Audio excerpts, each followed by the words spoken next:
What is up, everybody? Welcome to ShadowZone Saturday Night Para Talk. I am your ShadowZone ghost host with the most, Brian James. And tonight we have a good show. One of my very near and dear investigative friends is with me tonight, Miss Kinedy from the Spooky Trio. But like I start out every podcast, I would like to talk about our sponsor.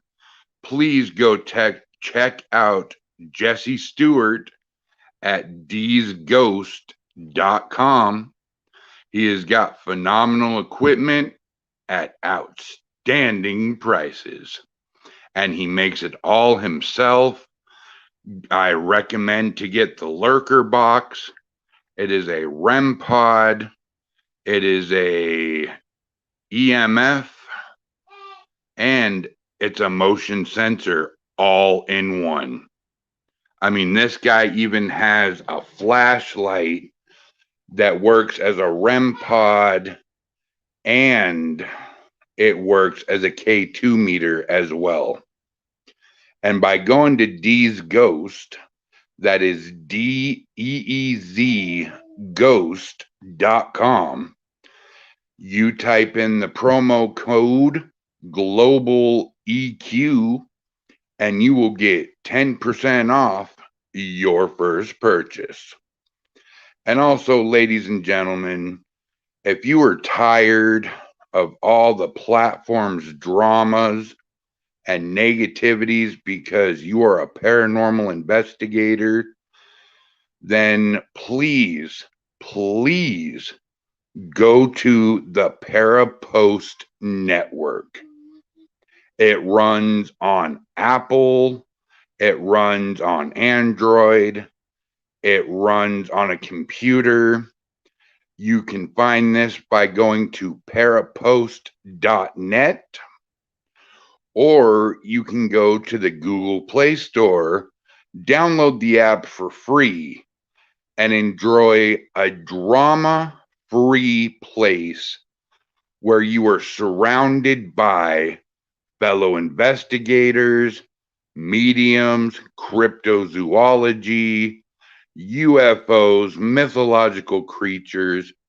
Anything paranormal is on Parapost.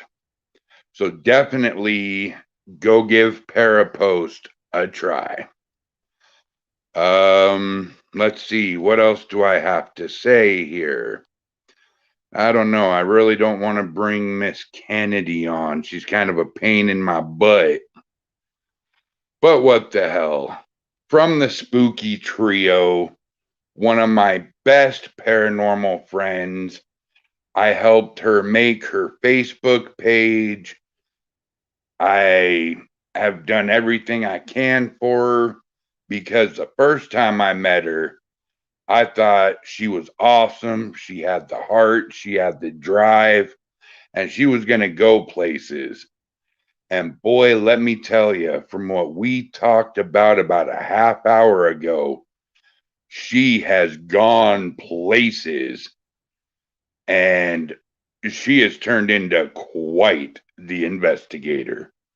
Without any further ado, Miss Kinedy. What's up? It's good to see you.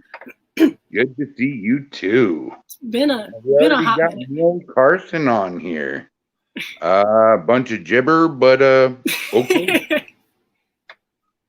So Kinedy, it's been a long time since this was Spokane Ghost Talk. It has been. It's been what, 3 or 4 months already? I know. It doesn't feel like that long. What? It does too. It feels like years. That's so. I don't understand how fast time goes, but I mean, it's whatever, I guess, right? Right. So what do you think of the new set? I love it. It looks awesome. The new intro looks pretty good, and the music, by the way, through headphones, that's perfect. I love it. We can thank my co-host, who is conspicuous by his absence, Eldon Mackinville. Mm-hmm. This poor guy, man, they went to an investigation last night. They got locked in all night. This guy was supposed to come let him out at 8 a.m. He had an emergency. Oh, no. Thought the side door gate was unlocked, but it was locked. So they got stuck in this bar until the night guy that came to open the store was supposed to be there at 11. This dude didn't show up until 12:30. Oh, no. And somehow the alarm in the bar got triggered. There's cop cars sitting in the parking lot. So these guys are thinking, oh my God, we're going to jail. And they've got so much activity going on around them. They had more activity from 8 to noon than they did the whole entire night. Dang. I could not quit laughing. I bet not. That sounds like quite the funny story. Oh, my guts still. That sounds like something that would happen to me. So, Kinedy, before we dive into anything here, I have to ask you about something. Okay. I must know, what is this adorable thing we're looking at? That is the Spooky Trio's new logo. It was drawn by a fan, Natalie from the UK. I am obviously the one with the glasses over there on my left side. And then the one in the middle is supposed to be my best friend, Tessa. And then the other one on the back side is supposed to be Tiffany. We kind of stand like that when we take photos we did that when we took pictures at Mopin. We did that when we took pictures at Hotel Colorado. And it was something that caught all of us off guard. We weren't expecting to have a logo this early. We kind of just formed the Spooky Trio back in, I think it was August of last year. And to see that on our way out to Vegas was pretty cool. That's amazing. And you're the only one with your little tongue sticking out. I do that quite a lot. I don't know why. It was something that my great grandma used to do when she was still alive. So I guess maybe. I do that when I play video games. I'll chew on my tongue because I ain't got no on the left side. Yeah. And my tongue will stick out about 1.5 inches. Like if I'm really into a game, that's how you can tell to leave me alone. Yeah, that's like my go-to silly face, I guess. So as you can tell, we have it as our background tonight in honor of my buddy. So for everybody that missed you the first time, tell us, how you got started and what's been up since this moment in time. The floor is yours, Kinedy. All right, I got my start literally just last year, physically investigating in February. It was with the Tennessee Wraith Chasers, Mike Gonsalves, I don't know how to say his last name, Mike Gonsalves, and Chris Smith. I went to one of their events. I kind of just booked it on a whim, and I was like, if I like it, I don't. If I like it, I do. If I don't, oh well. Pretty safe to say, I actually fell in love with it. When I was younger, I had experiences that, nobody could really explain. I would see things that my mom and my dad couldn't, and I would hear things that they couldn't. And from the second I learned how to use a computer, I was researching things, what I was seeing. And then I found the show Ghost Asylum and Ghost Adventures, and I kind of watched them for a little while. And then, Ghost Brothers came around, and then shortly after that, it was just a couple years ago in 2019, it was Destination Fear. And then they kind of inspired me to start actually investigating, and that's kind of what led to the event last year with the Wraith Chasers at Stonewall House. And what was your original paranormal team's name? That was me by myself. I still am the Haunted Times. The Haunted Times. Yep, I'm kind of doing double duty, if you will. I've got the Spooky Trio, and then I've got my personal stuff, which is the Haunted Times. You know, I always thought you and Tessa were going to end up being the Haunted Times. How did this third one come about? It's funny because Tessa was actually the third member to be brought in. It started with me and Tiffany. Yeah, we started investigating it at old hospital on College Hill in Williamson, West Virginia last year in August. And her and I became like instant best friends. We both watched Destination Fear.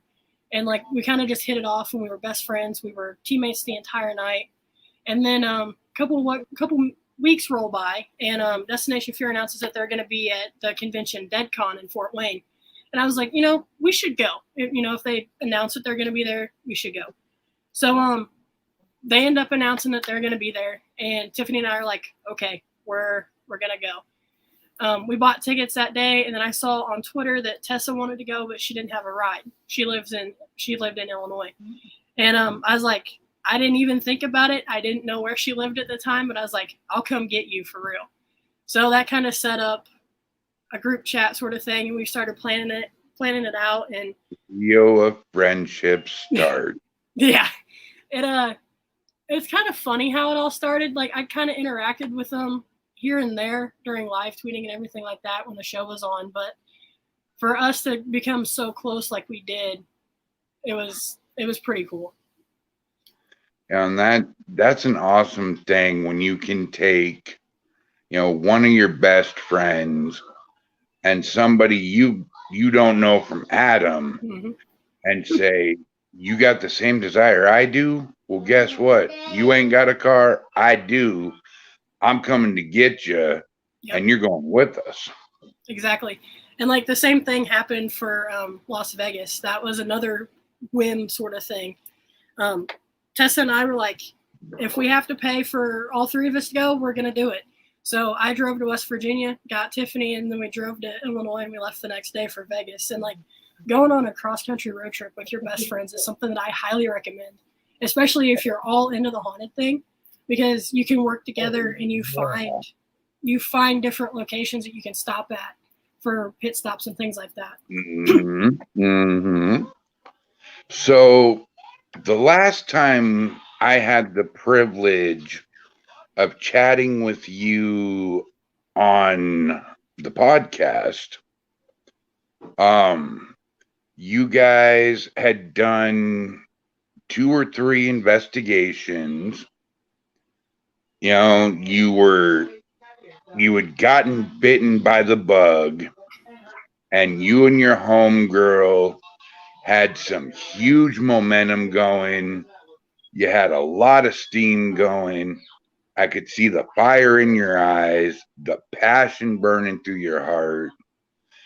And, I did what I could to help you because I knew you were going to go places. I definitely appreciate it too. Tell me, since the last time we talked, what's been up with the Kinedy show? Where have you been? Where have you gone? Where have you investigated? I think right after the last podcast, the only investigation that I had, or 2 investigations, might have been Ashmore Estates and then Fairfield County Infirmary again. Fairfield wrapped up my year. That was November 19th. That was with the company Haunted Nights and Steve Brott. He booked out the entire place and we had the entire place to ourselves. Ashmore Estates was with Tessa and the Wraith Chasers. That was only a couple hours. That was kind of a quiet night, but I am looking forward to getting back there to where we can rent it for just the 3 of us and see what we can have happen. Absolutely. Yeah, but Fairfield completely blew me out of the water. For me, it was just nonstop all night. And everybody else was like, oh, well, we didn't have a whole lot happen. And I'm like, where were you? Because I had nonstop things going on. We started out. When you say nonstop things going on, are these personal experiences you're having, or is this like all around you, the shit's getting real, like get ready to run and duck for cover because the ghosts are coming and bombing? I mean, I think it was kind of a little bit of both. There were things happening to me, and there were also things happening around me. So I started up in the attic with Natalie and Elliot from ACG Paranormal. There's two super good friends of mine. We started up there, and it was kind of quiet to start with, and then we started hearing footsteps sneak up behind us. We started hearing talking at the other end of the attic, and I started seeing things like shadow figures running back and forth across the hallway. Ooh. And the one is just massive. I don't know who he is, but he's tall. So I saw that, and I was like, there's something going on down there, and I feel like one of us needs to go off by ourselves and see what we can have happen. Mm-hmm. Natalie volunteered herself, and she went down there. She didn't have a whole lot happen, but I could see the shadows running back and forth between us and her. She was all the way down in the former orphanage area. And I remember hearing a couple different names come through the spirit box, but that was pretty much it for the attic. And then I felt this pull back down to the jail cell on the 3rd floor. And this is one moment that's probably never going to leave my mind. We set up in the jail cell, and I sat on the floor right across from the little table that's in there. And I had Natalie turn on her spirit box. And we were sitting there, and we kind of got to talking about the spirit that I had made contact with back in May, the first time I was there. Right. It didn't really make sense to me back in May. I did an Estes session. I was the one that went under, and I got the name Simon. That didn't mean anything to me at first when I first, heard it.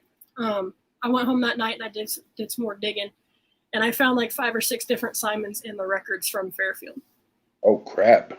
Yeah, so now I got to narrow it down. I come across one who was labeled as feeble-minded, and he died in 1925. So that one, for whatever reason, it kind of stuck out to me a little bit more than the others did. But on this investigation, when we were sitting in the jail cell, I asked for Simon to come through again. I told him that I'd been there in May, and I didn't know if he remembered me or not, but I remembered him. So I was like, I want to tell your story, but I can't do that unless I know your last name. Can you tell me your last name? And about 5 or 6 sweeps go through, and sure enough, on the video, you can hear it say Kimmel, and that's the Simon that I come across who died in 1925. And he was labeled as feeble-minded. I'm still obviously learning his story and things like that, but it was one of those moments where I kind of couldn't believe what had happened, because I've not had anything like that happen to me before, unless it was at Indiana State.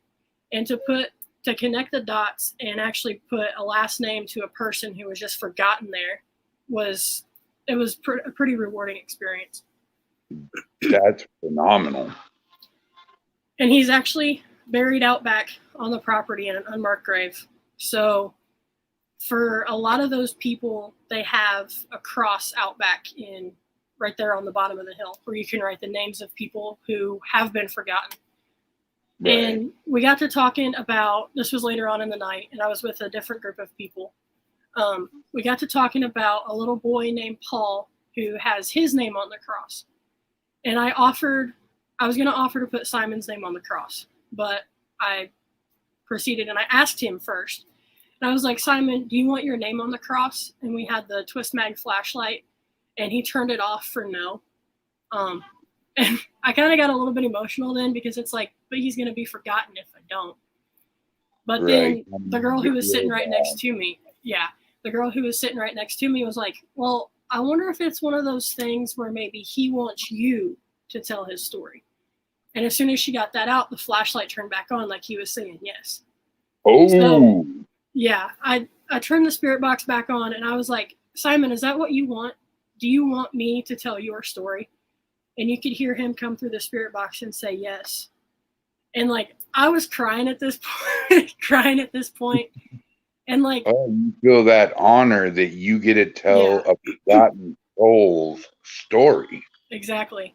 And like, I even, towards the very end of the night, I went back into the jail cell, and I apologized to him for everything that he had been been through. I don't know why he's in the jail cell, but every time that I've investigated there and I've come across him, it's been in the jail cell. So I told him that I was sorry for what he had gone through, that nobody deserves that. And the spirit box comes through and says, that's okay. And I was like, well, it's not okay because you were human. You know, it's nobody deserves that. And then I heard a thank you. And then right before I left, I made the promise to him that he wouldn't be forgotten anymore. Dude, that is an epic story.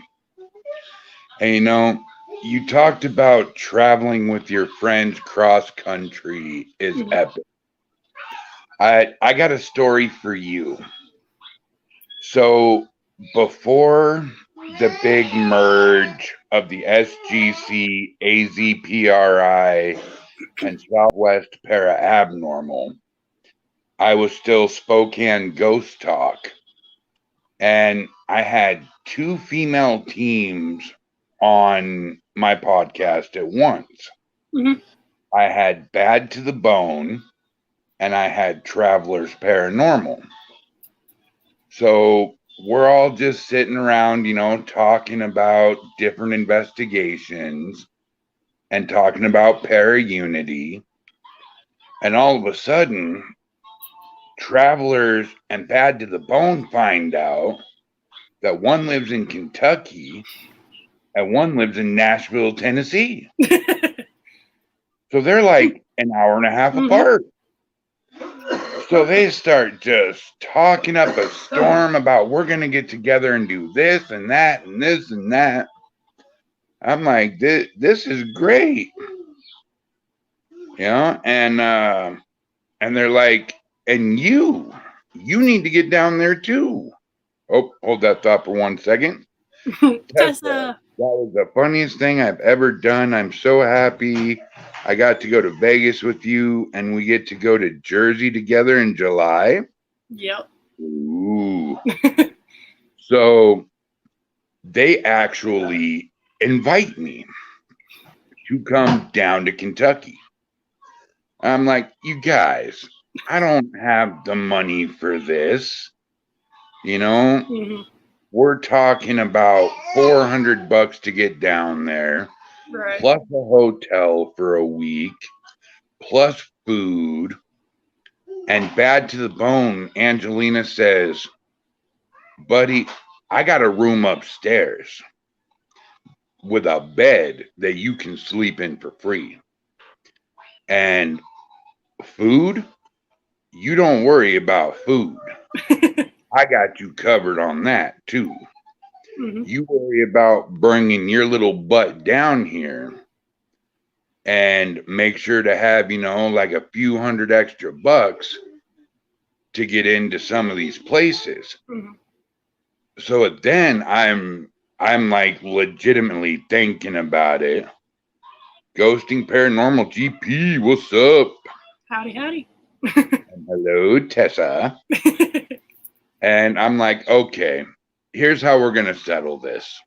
I will do 8 days with you guys. I will leave on the 9th day. Bad to the Bone, you pick 4 investigations. Okay, Travelers, you pick 4 investigations. So a few days later, they get back to me. And they're like, okay, I've got my 4 investigations. We're going to the Battle of Richmond. We're going to the Devil's Houses. We're going to Bobby Mackey's. And we're going to the Randolph Infirmary Asylum. I'm sitting here going, oh shit, these guys are freaking serious. They're not playing. and then Bad to the Bone hits me up and says, all right, we have our 4. We're going here, here, here, and here.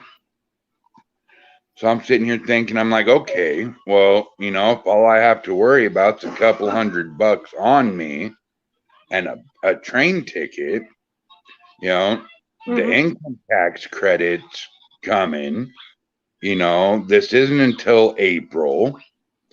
I'll just take $500-600 of that, buy a round trip train ticket, go down there for 8 days, investigate with some badass females, and come back home. That sounds like it'll be a lot of fun. So we have this all planned. And around this time, me and Eldon are talking. Mhm. And he calls me up one day. He goes, "What are you doing, uglier than me?" I said, "Listen here, Grandpa. It's past your bedtime." And, you know, we're always messing with each other like that. Right. And I'm telling him about this trip in April. He goes, "Dude, what are the freaking odds that I'm going to be in Indiana that week?" I was like, "Dude, well, if you're in Indiana, I'm in Kentucky. I'll just pack my little bag of equipment." And he goes, "No, you leave your equipment at home. I'm bringing mine." Now, keep in mind, this guy has about $10,000 to $15,000 worth of equipment. He's got enough equipment to stock a 3 to 4 teams. And he goes, "That's it. I'm bringing my equipment and we're investigating." I said, "Okay, I'm down, man, you know, because now I'm going to have evidence, you know, on camera, and I'm going to have this, I'm going to have that. I'm going to look good with $10,000 of equipment with me." Right. So he starts talking to me more and more. "Hey, well, while we're down there, why don't we do this, this, this, this, and this?" Long and short of it, by the time the next month came around, we had this whole freaking road trip planned out that we were going to do 2 to 3 investigations with Bad to the Bone and 2 to 3 with Travelers. Then we're going to Trans-Allegheny. Then we're going to the Exorcist house. Then we're going to the Visalia Axe murder house. Then we're going to 4 or 5 different other places. Then the old Montana State Prison. Then the old Idaho State Pen. And then you just this listed 3 of my bucket list locations. And then we're going up to Colfax to do St. Ignatius Hospital. He's dropping me off and he's driving back to Phoenix. I'm so jealous. Those are so many good locations. 3-week road trip going from Pittsburgh, or going from Phoenix, Arizona. We're going to meet up in Gettysburg. We're going to do the Battle of Gettysburg, and we're going to do a bunch of investigations in the South, including Bobby Mackey's and Waverly Hills. And then we're coming up, you know, through like Nebraska, and man, there are just so many different spots that he had. And it hurt my brain. Yeah, Trans-Allegheny, Old Idaho, Old Montana, and Gettysburg are probably easily sitting at some of my top 4. Oh, absolutely. Those are some, it's just like Tessa said, those are some sick stops. I mean, any investigation outside of Spokane and outside of Idaho is exciting for me. Right. St. Ignatius is up there for me too, but I think it's probably a little ways off. Yeah, Tessa said that'll be me, her, and Tiffany one day. She's right. Hey, if you guys want to go to St. Ignatius, I'm your man to talk to. I'll definitely get in touch with you about that. Maybe we can do that later this year or something. The SGC was infamous for doing that spot, and it was a great spot. Let's see, the Flipside Paranormal. Thanks for the invite. You are welcome. Ghosting Paranormal GP. Yes, you're welcome. Unity. Damn right. Tessa, damn, all those stops are pick. She's not Kennedy wrong. that'll be us and Tiff one day. Well, where exactly are you guys located? I am in Indiana. Tessa is in Illinois, and Tiffany is in West Virginia. Okay, so what are the odds that my amigo Kinedy and my two new amigos, Tessa and I'm so bad with names, Tiffany. Tiffany, can meet me and Eldon and Jason in Pittsburgh, Pennsylvania to do the Battles of Gettysburg with the paranormal consultant Matt Barron, Mm-hmm. and then go do Trans-Allegheny, then go do Randolph Asylum, then go do Bobby Mackey's, and then the Battle of Richmond. And you guys could follow us all the way to Spokane, and we could end it with St. Ignatius Hospital. That'll definitely be something I'll talk to them about. I see Tessa said that she was listening. You had me at Trans-Allegheny. Well, I'm not gonna lie. Here's my thing, ladies, and I want Tessa and Kinedy to listen especially well. By the time this trip is gonna happen, because we had to push it back to July or August, I will have a brand new 2022 vehicle that'll sit 6 to 8 people. I will personally stop off in Illinois. I will personally stop off in West Virginia.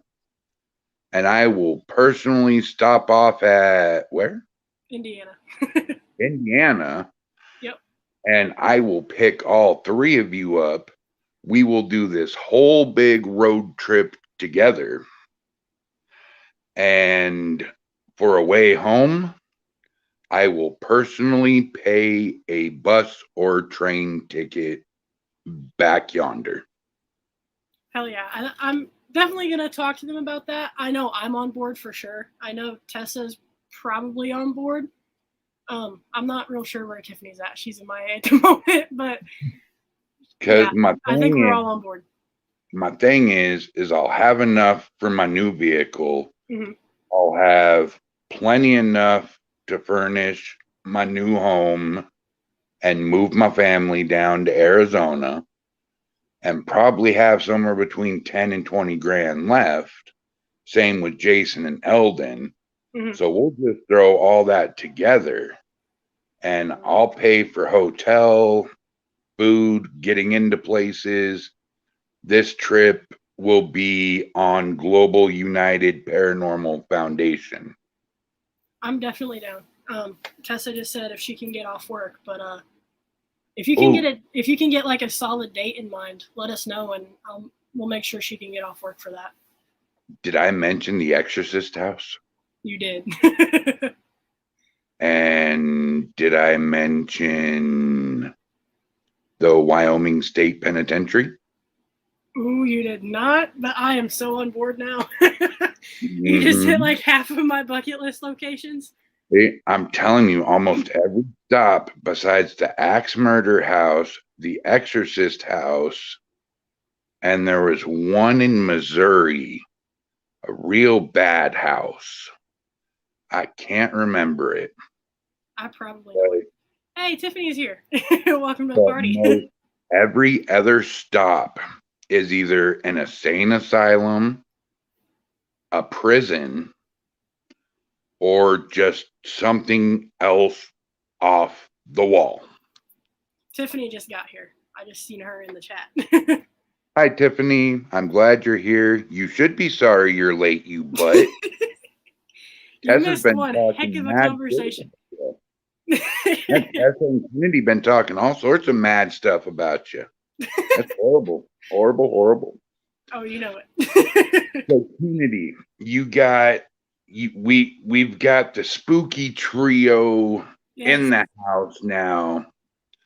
You've told me what's been going on up until now. I've told you about a spooky trip that we're going to make happen. Heck yeah. Come hell or high water. What is the future hold for the spooky trio? I know we've got some locations coming up together this year. I know we're planning on St. Albans Sanatorium. We're planning on Moundsville Penitentiary. And then I think we're also planning on hitting Old Hospital on College Hill together.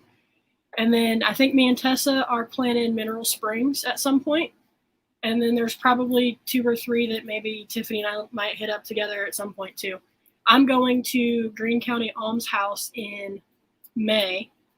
That's kind of like a solo for me right now, unless the other 2 can get out there when I do. But yeah, I don't really know if we have too many set in stone for this year for us, but I know that I have a couple, and I know there's some places that they want to go. So it'll be interesting.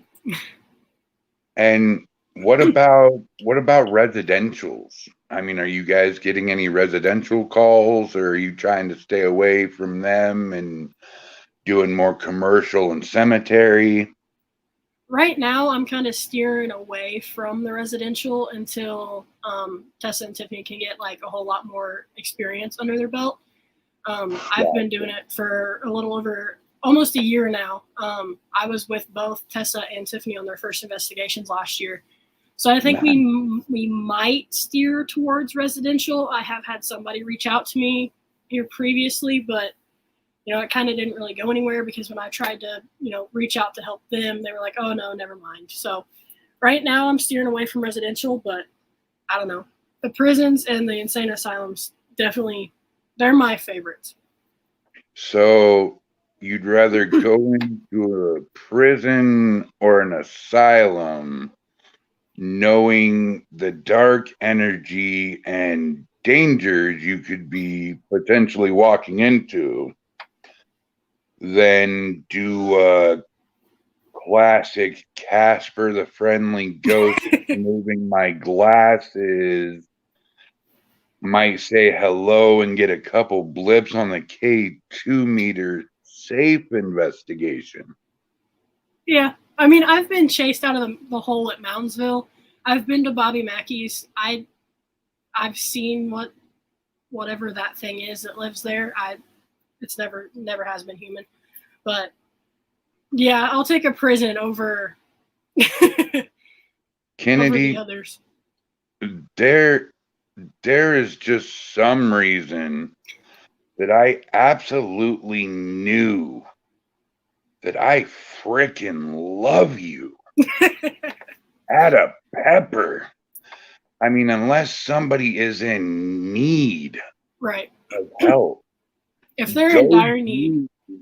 Go do the commercials. Yeah. Get all the commercials you can get. Get all the haunted freaking cemeteries you can get. Because let me tell you what, when the SGC got really cooking back in our younger years, I mean, our first investigation, yes, was a residential with 3 flip phones for equipment. But that was the most the second most haunted investigation we ever did in 8 years. Yeah. Tiffany just said the spooky trio is definitely going to try to investigate Indiana State Sanatorium. Yes, we are.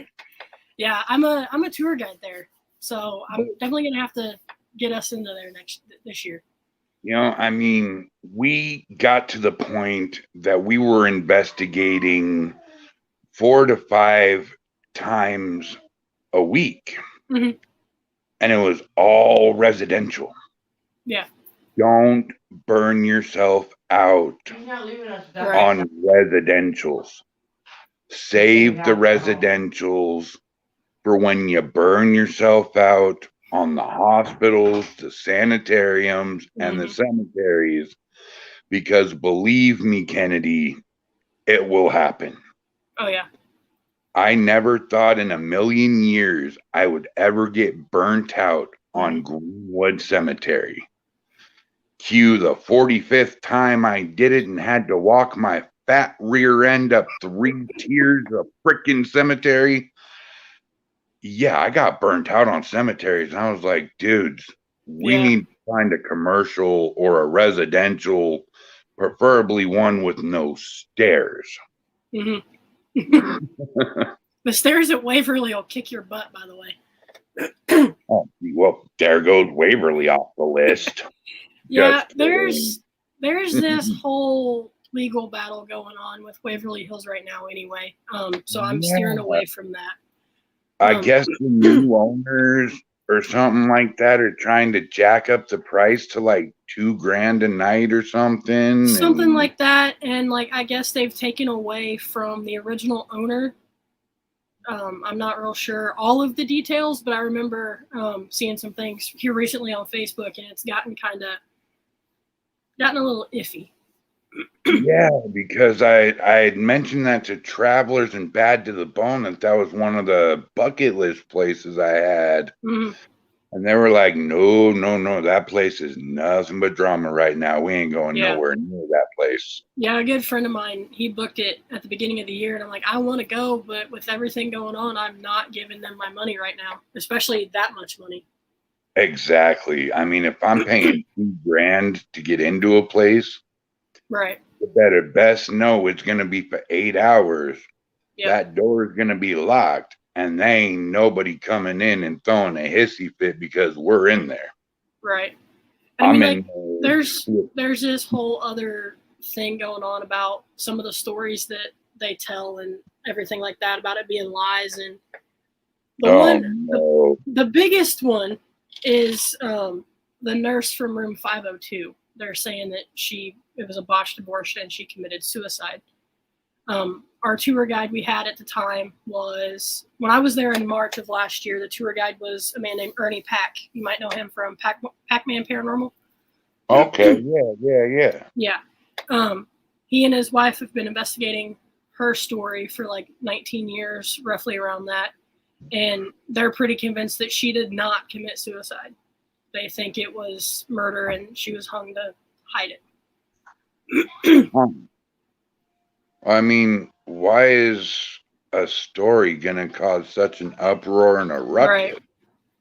They actually ended up getting fired shortly after that. Wow. Yeah, it's a whole mess. Ghosting Paranormal says, yeah, we're opening up the cemeteries here. Tessa says Illinois has got some haunted cemeteries. Nice. So you have a couple investigations lined up throughout the year. So, I mean, is there any investigation this year that you're most looking forward to? Something you want to land in stone so bad you can taste it? I think two that are definitely on my bucket list. I would definitely say Trans-Allegheny and Brushy Mountain State Penitentiary are my top two. I don't have anything planned to either one yet. Maybe a daytime tour at Trans-Allegheny, but if I could investigate there, I think that would be like the icing on the cake for everything. Don't take the daytime tour in Trans-Allegheny. Experience it firsthand the way an investigator is supposed to experience it. Because a daytime investigation will ruin your experience. Oh, yeah. It'll be no bueno. And Tiffany says her location of choice is St. Albans and Sweet Springs. Sweet Springs. I'm going to have to agree with Sweet Springs. You guys are popping up with sanitarium names more than Carter's Got Pills. Where the hell are all these sanitariums? Sweet Springs is in West Virginia, and St. Albans is in Radford, Virginia. And then you've got Indiana State that's in Rockville, Indiana. You've obviously got Waverly that's in Louisville. You've got Trans-Allegheny, which is in Weston. You've got Pennhurst, which is in Pennsylvania, Ooh, which I've heard some things about another them. place he's stopping by. And Pennhurst is up there too. And entry. Yeah. And then let's see. I think we have something planned at Sweet Springs with a good friend of mine from Pennsylvania. He and his team invited us down there, so hopefully we can make that work this year. I know we've pretty much got St. Albans in the bag for this year. Yeah, West Virginia has a lot of haunted locations to offer. She's not wrong. Well, yeah, I mean, you know, from down south all the way to the East Coast. Mm-hmm. I mean, that's some of the bloodiest battlegrounds in the world. Yeah, definitely. West Virginia's got some hidden gems. Oh, I bet. I mean, I think Ohio does too. I mean, as far as I go, our main equipment was stolen out of my vehicle. So Global and Spokane is kind of sitting on their hands while there's 5 or 6 investigations that need to happen. Mm-hmm. So I'm going to tell everybody again, if you want equipment and you want good quality equipment that you're not paying an arm and a leg for, go to deezghost.com. DEEZ ghost.com. Because for what I would be paying for what I want, it's about $1,500 to $2,000 for about 12 pieces of equipment. Jesse has wrapped all of this equipment up in just 8 items and is only charging $634 out the door. And also, if you use promo code GLOBALEQ, you will get 10% off your first purchase. I'm definitely going to check him out for sure. I can't stress it enough, everybody. DeezGhost.com is the place to go. I mean, this guy's got EMF pumps. He's got trigger objects. He's got these things that are like cat balls. You know how when the cat balls die, they're garbage? Mm-hmm. Well, he's got these things called orbs. They're identical to cat balls, except for they're made of wicker. And when the battery dies, all you have to do is open the bottom up a little bit, take a pair of needle nose pliers, pull out the battery sensor, and put a new one in, and the new sensor only costs you $5. And these things are so sensitive that he barely touched it, and these things are going off. Mm-hmm. Yeah, that's the only bad thing about the cat balls. They die so quick. Yeah. I started with 6, and now I'm down to 4 already. He's got portals. He has got all sorts of different REM pods. He's got this one piece of equipment that really fascinates me, though. Mm-hmm. It's a motion sensor, and it's something else, and I can't remember what it is. And then you got these 2 alligator clips at the end. Well, you clip them alligator clips to anything metal, and you just got yourself a giant trigger object. Huh. But if you take them alligator clips and put them together and put them in the center of the circle, you just got yourself a trigger object, a REM pod, a motion detector, and something else. I mean, this guy is a genius. Jesse Stewart is a genius. Yeah, I'm definitely gonna have to check him out for sure. Sounds like he's got a lot of cool equipment. Oh, he does. I know the REM pod is it's one of my favorite things to use. It seems like one of those things that I can almost always get a reaction out of. And you think about it, one of them big fancy REM pods that everybody's gotta have Mm-hmm. runs you $190 alone. Yep. You can get something that is identical to a REM pod, has a big ass antenna that pops out of it, has a temperature gauge on the front of it, and also has a motion detector built into it for 100 to $120. You know, Mm-hmm. and that's the lurker box. That and they're in coffins. That's what Oh, makes that's it cool. even better. That sounds pretty cool. My room pod is it's called the Wraith Pod. It's from the Wraith Chasers. It's kind of just Nice. like it's your standard REM pod, but it's got the proximity meter in it too. It was cheap and it's pretty sturdy for every like I had it kicked across the floor at Waverly last year, but it withstood Uh-oh. everything. The only thing that happened was the battery popped out of it. Put the battery back in and it was good to go. But that's what I'm using right now for a REM pod. Nice. And Tiffany, you say you want a music box so bad. Yeah, the paranormal music box. $150, theseghosts.com.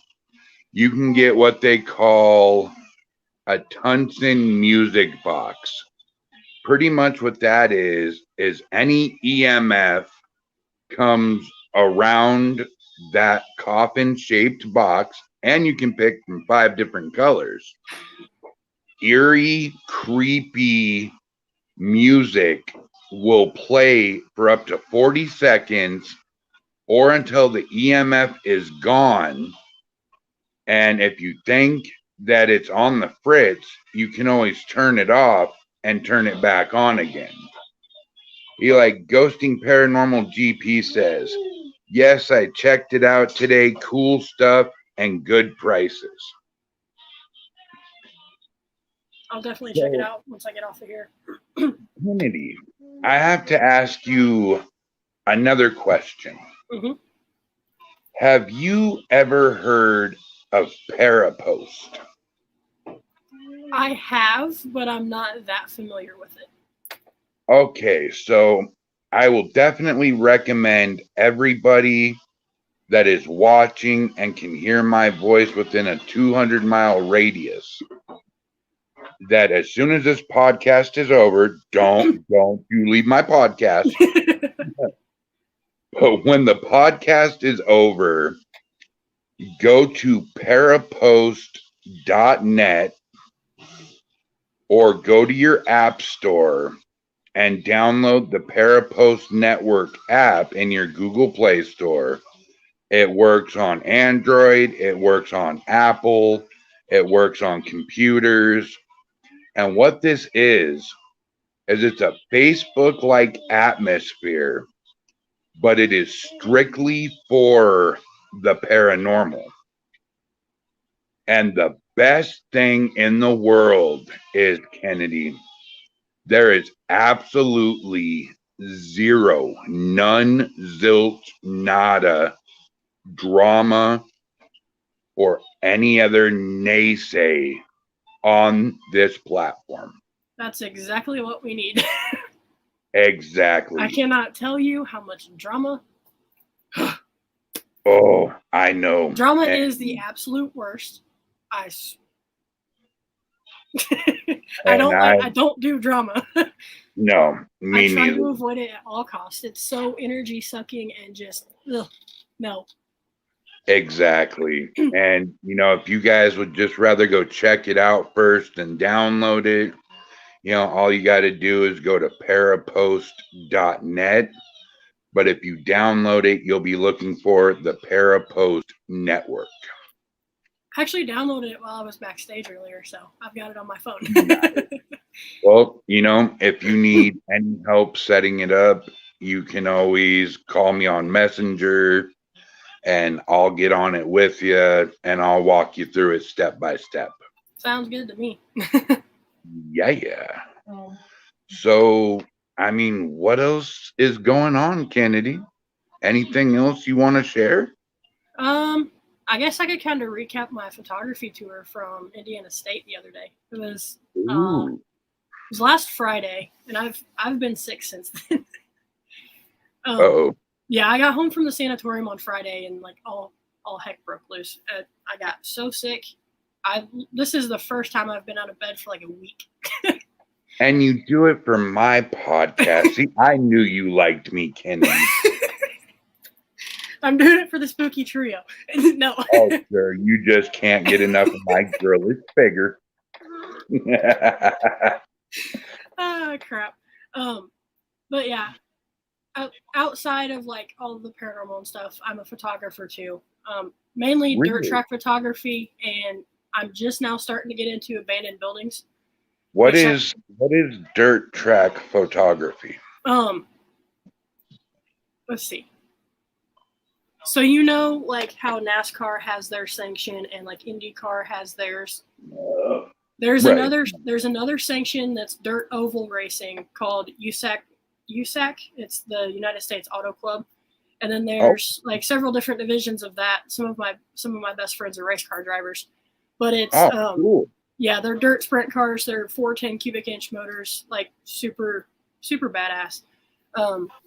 My best friends are actually running one of the biggest races of the year now called Chili Bowl. And they're probably, I would say, maybe getting ready for the feature now. Yeah, it is so awesome to hear a girl talk about cars and actually know what she's talking about. Yeah, I grew up around them. I was like 3.5 weeks old, my first dirt race. It's kind of a lot like the paranormal. One race is all it took, and I was hooked after that. My dad was a race car driver when I was growing up for about a year and a half. And I would just spend the entire summer out at the track, the local tracks. The Kokomo Speedway was literally in my backyard growing up. Gas City was pretty much in my backyard. I was over there like every Friday night. Kokomo every Sunday. I grew up quite literally on the dirt. Still love it to this day. I've been able to become friends with some of the national drivers, and following them around and taking pictures for them. It's a lot of fun. And then just recently I switched over to the abandoned building photography and kind of carried that over into the paranormal stuff. And now I can kind of bring both of my passions together as one. So it's something that I've always liked to do. It's something that I feel that I'm pretty okay at. So what you need to do if you're going to bring them both into one is you need to get a building big enough and circular enough to bring the cars in there and race in the sanitarium while you're taking pictures. Now that would be interesting. That would be so loud.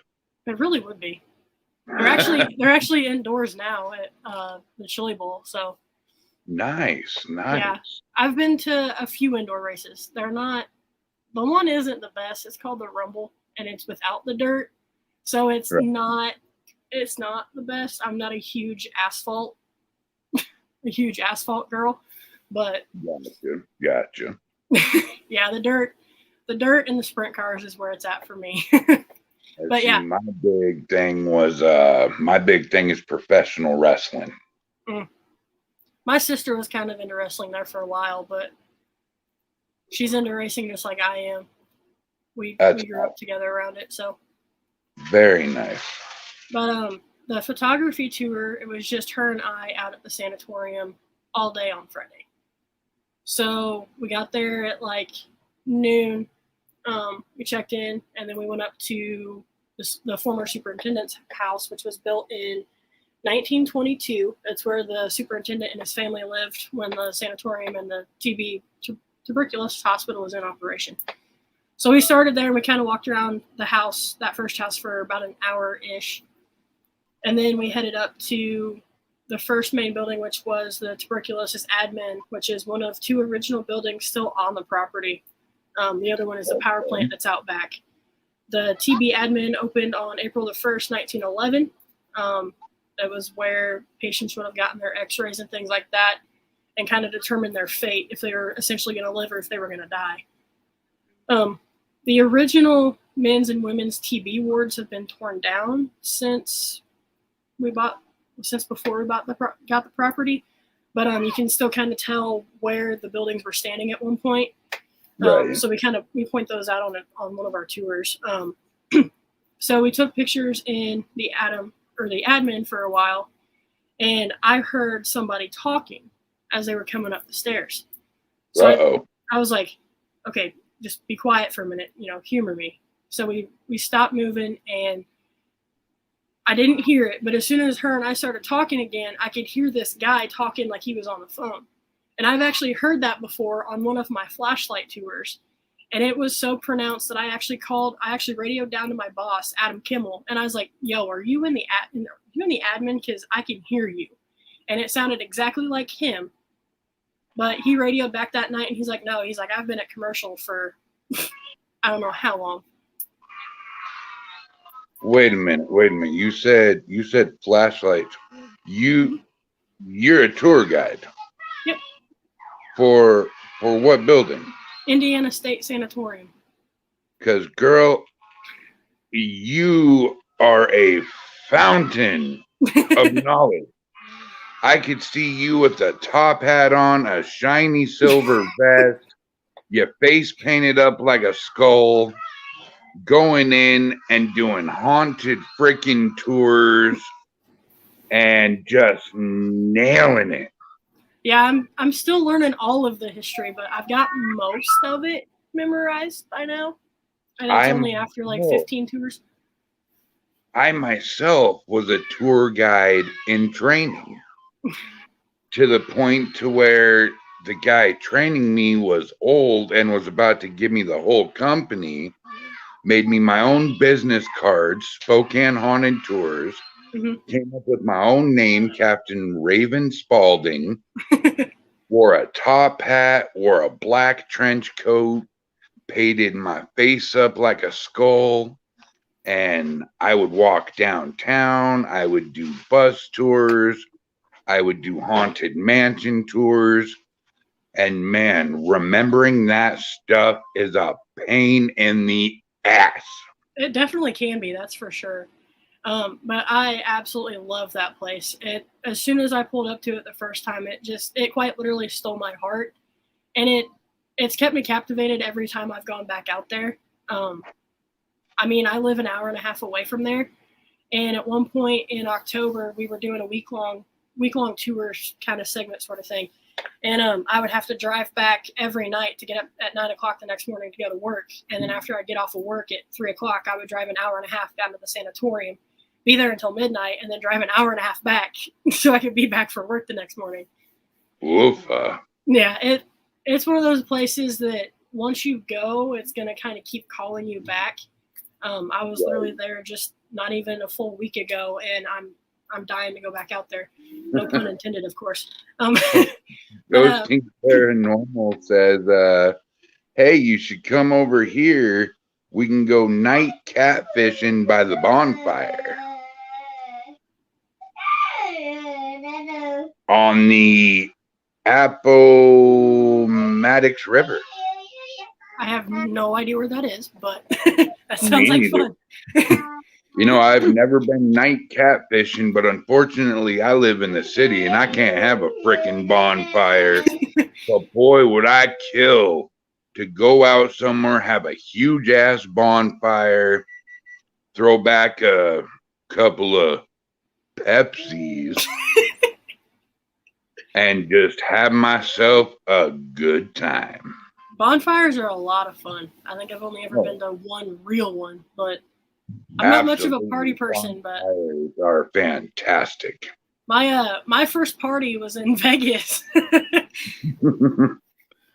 But I'll get to that story in a little while.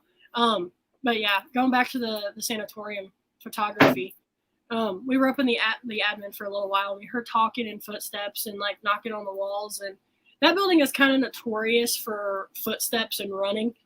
That's where the original morgue is at. It's where the tunnel system starts. It's where you can go right out back and you can see the original power plant. And then that connects to the former nursing home, which was built and opened in 1976, I believe, 78, around that area. And That's the former Lee Allen Bryant healthcare facility. This Okay. place was, I don't know how it's possible, but normally when a tuberculosis sanatorium would start, it would start worse and get better. This did the absolute opposite. This was better and got worse. At one point, the TB hospital had a waiting list of like over 400 patients. Basically, damn. Yeah, it was one of those places where everybody was trying to go because of the healing rate. Right. Of course, when it first started, the mortality rate was like 80%, so not too many people got to walk out. But the Lee Allen Bryant healthcare facility was just god awful. It was so corrupted, and there was just abuse of literally every kind. I found at least one lawsuit that's against the former employee for sexual misconduct or assault. I also found another lawsuit that I haven't really been able to dig up the details on yet. So that might be something we could talk about in like a future podcast or something. Oh yeah, because you coming back for round 3. Hell yeah. And then right before we kind of cleaned everything out, down in the morgue, there were photos of patient abuse, bruises around the ankles for being restrained, just like bruises all over. And for somebody to treat anybody like that is just, it's mind-boggling. But the nursing home is my least favorite spot on the entire property. It's just got that heavy, creepy, weird, just dreadful feeling. Then grandma sitting around the corner with the cane about ready to whack you when you walk in. Yeah. It's also the home of one of our more active spirits. He goes by the name Steven. He comes out as a shadow figure, and he's actually gotten bold enough to the point where he'll actually walk towards you if you wait long enough. He's kind of somebody that everybody on my tours has seen. I've had over like 50 to 100 guests, and every single person has seen him. One guy one night, he was so excited to see something happen. He wanted things to go down. He wanted to be touched. He wanted to see things. So I was like, okay, well, I know the perfect spot. And I'll do what we call going dark, which is obviously you just turn all the flashlights off. And this guy was probably 6'5". I mean, this guy was huge.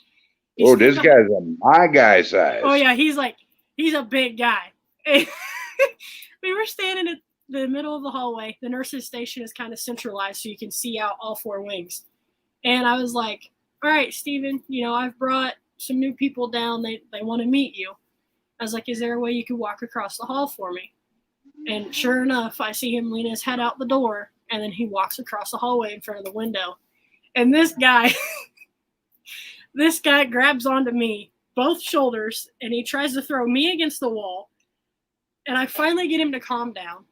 And I was like, he's not going to hurt you. Just stop. Just calm down.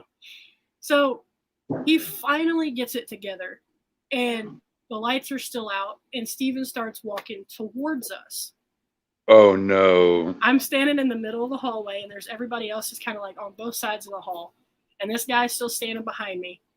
The feminine scream that came out of his mouth was enough to make all of us jump. He took off. I didn't see him for the rest of the night. Turns out I get back down to base camp. I was like, hey, where'd that, 6'5" guy go? And my boss was like, oh, he's gone. Like, he left a long time ago. So you mean to tell me you got a 6'5" little scaredy cat? Oh, yeah. He was gone. He wanted nothing to do with it. And the funniest part was he was so excited to see something happen. We get down to where something's going to happen, and he wants no part of it. Now, you see, you get my 6'5", 380-pound rear end in a dark-ass place where I can't see 10 feet in front of me, and something just grabs my shoulder. I'm going to probably scream like a little schoolgirl, and then I'm turning around and I'm swinging full force. He tried to throw me into the wall, and it's like, I'm kind of like the protector here. If you don't want to get hurt, you should probably keep me alive.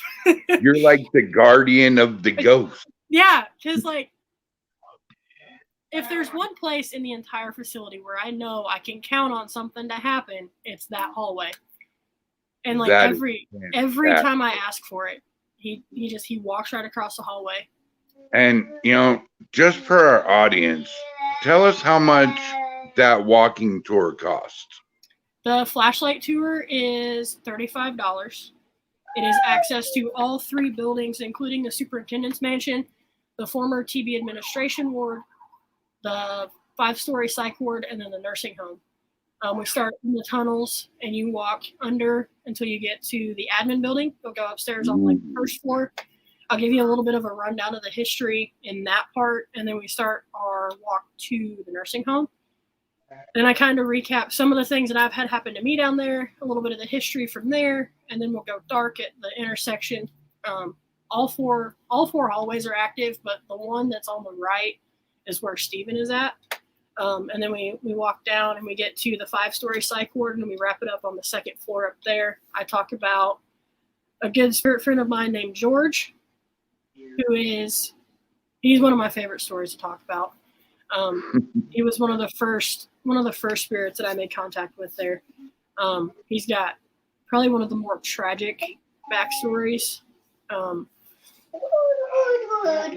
George was, Tiffany, if it's free if your best friend is a tour guide, right? I think so.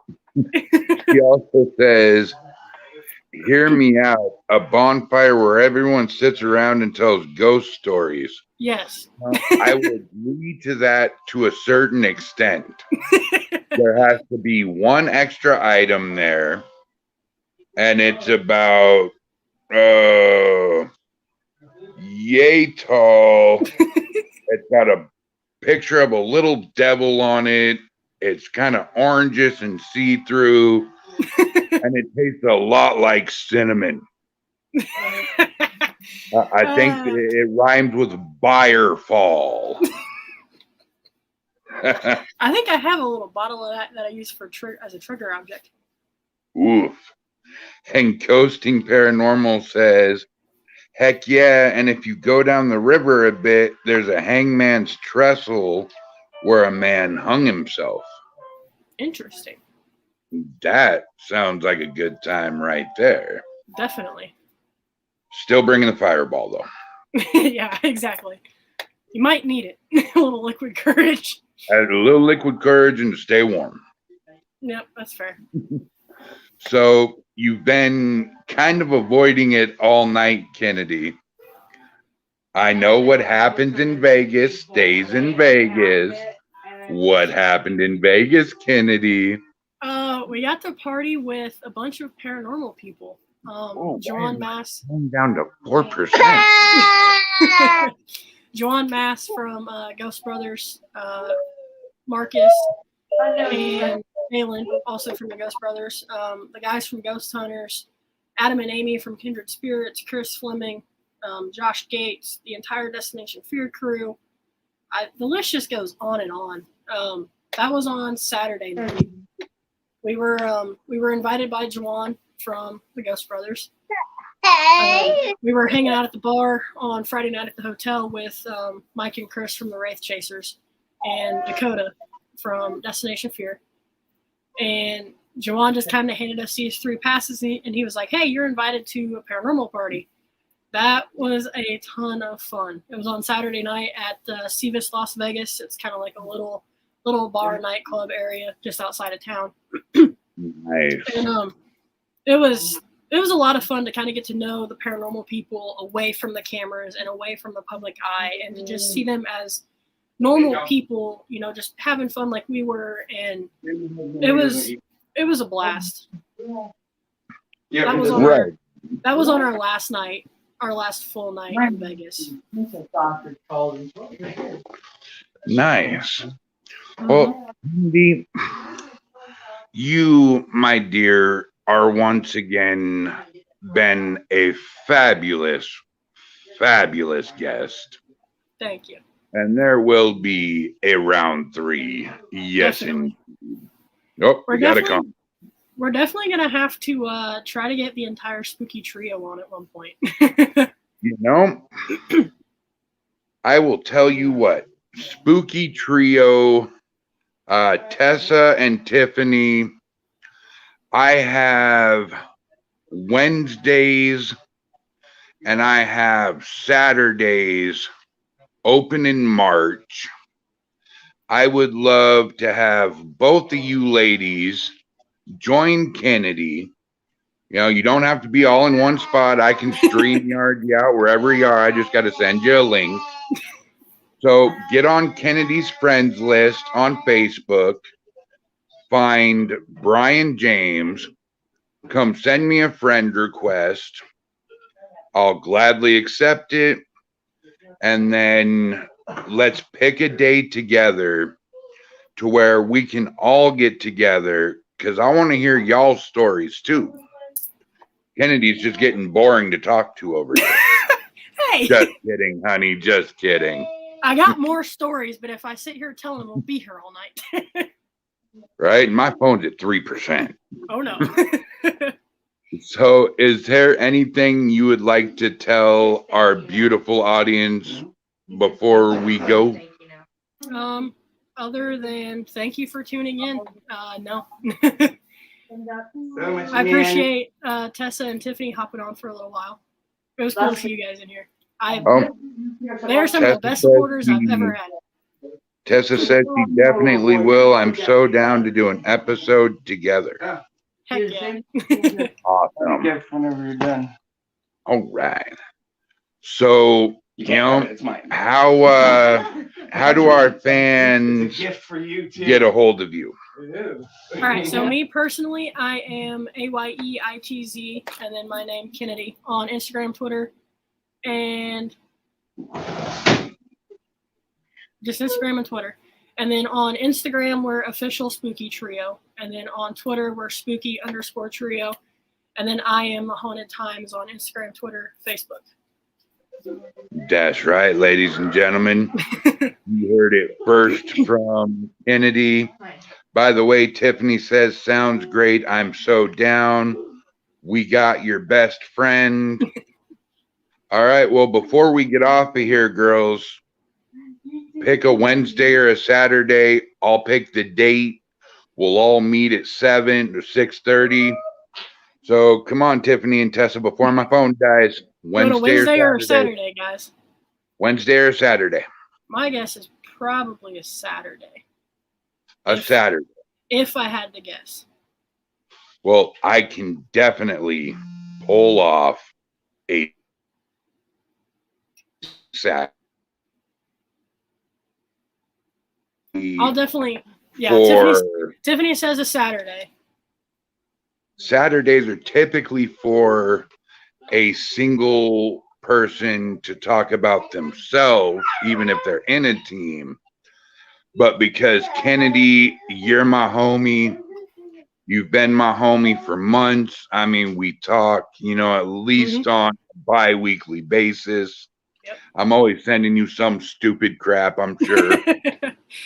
And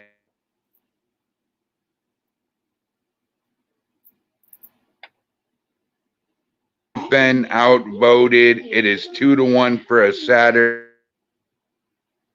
Neener. And then she says I could probably make Saturday work. Yeah, she just got a new job, so she's working on her new schedule. Her and I both got fired after we got back from Vegas. Oh shit. Yeah, because we went to Vegas, and it was a whole mess, but never mind that. I would also like to say to our beautiful audience tonight, we do have another paranormal team in our audience. So please go to YouTube, subscribe to Ghosting Paranormal GP, like their videos. Ghosting Paranormal, funny story about them real quick. I was doing an open podcast. Mm-hmm. I mean, I threw out probably 50 to 75 links to get on the podcast. Well, I threw one to Ghosting Paranormal GP and Nicole Wade GP. All of a sudden, they pop up in the backstage. I'm like, cool, Nicole's here and Ghosting Paranormal, nice. Little did I know that these guys are in the middle of a freaking investigation. So I'm sitting here going, okay, I've got 3 people on screen, plus Ghosting Paranormal, plus, Nicole. They're investigating. I was like, okay, I know what we're going to do. You guys keep investigating, and we're going to virtually investigate with you. So we got to ask questions. We got to hear responses. We got to watch the cat balls go crazy. That was one of the funnest virtual investigations I have ever done.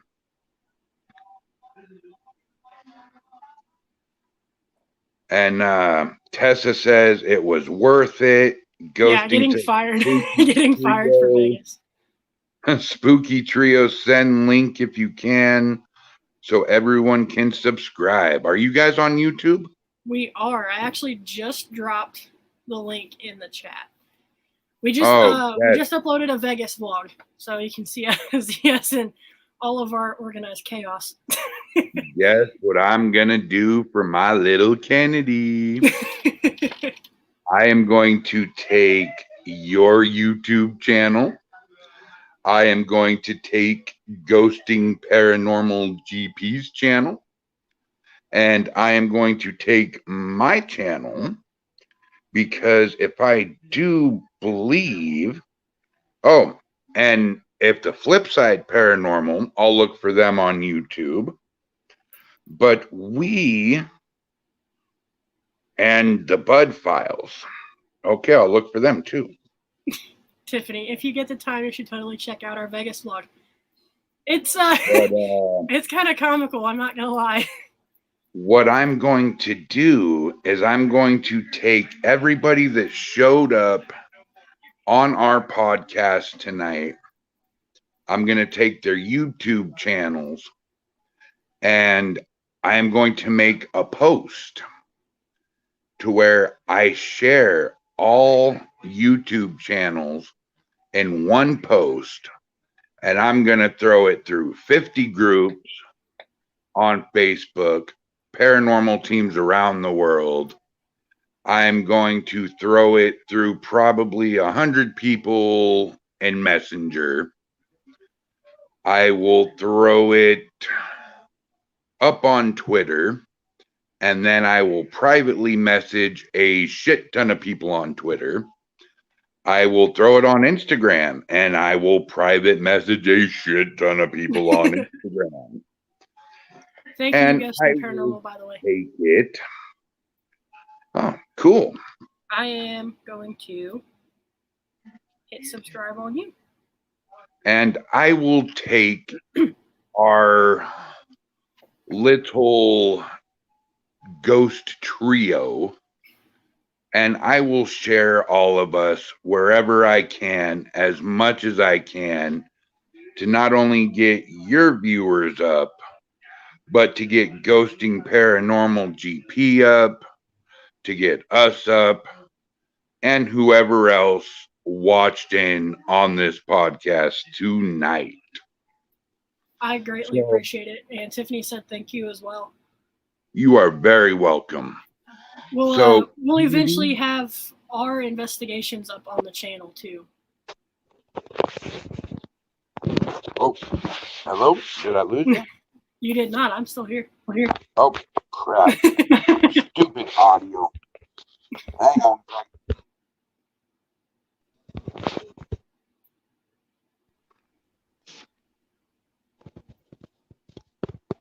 Are you saying something?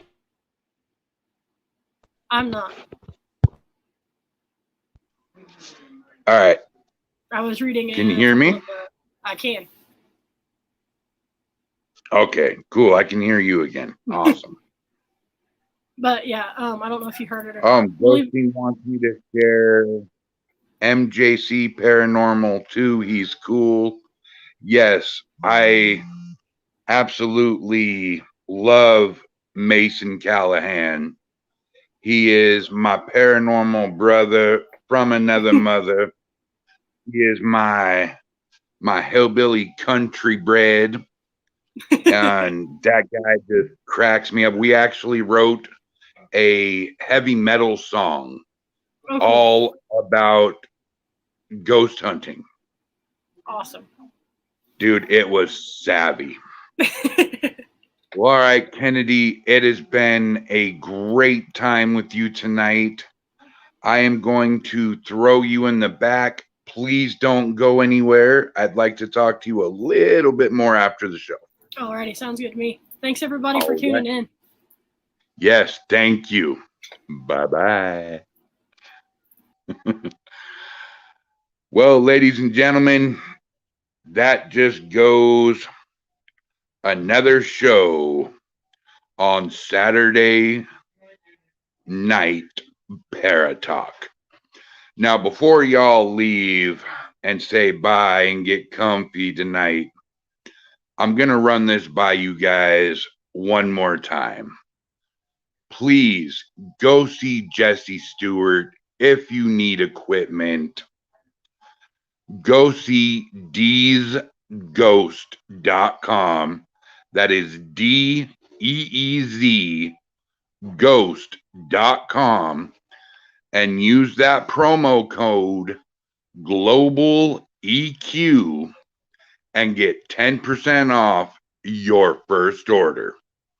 And also, ladies and gentlemen, if you're tired of getting picked on and naysayed on all different platforms, then I would love for you to be my guest and head over to Parapost Network, a drama-free platform that is identical to Facebook and is just for the paranormal. And if you'd like to download the app from the Google Play Store, look for the Parapost Network. It runs on Apple, it runs on Android, it runs on computer. Or if you don't want to download the app and you just want to get on it, then feel free to look up parapost.net, and that'll get you exactly where you need to go. Well, all right, ladies and gentlemen, it has been fun. Thank you, everybody that tuned in tonight. And please hit the like and subscribe button on the YouTube channel. And from your ghost host to you, have a ghoulish night and a fiendish evening.